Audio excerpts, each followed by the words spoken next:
Hello दोस्तों, नमस्ते, प्रणाम। आप सभी लोगों का बहुत बहुत स्वागत है रंजना राज ब्लॉग में। कैसे हैं आप सभी लोग, कमेंट करके बताइए।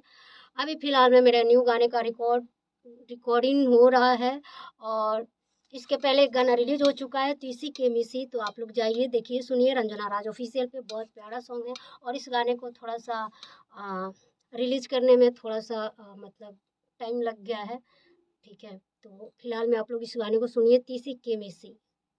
हाँ, चैत में कवन मरले बपिनिया, हो गईल रेलिया हमर सवतिनिया।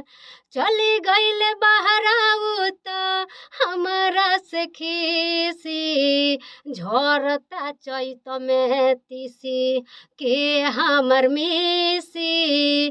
झरता वे खेत में तीसी के हमर मिसी। झरता चैत में तीसी, तीसी के मिसी। फिलहाल में इस गाने को आप लोग सुनिए और अभी न्यू गाने का रिकॉर्डिंग मैं करने जा रही हूँ। फिर मिलती हूँ मैं अगले वीडियो में आप लोगों से।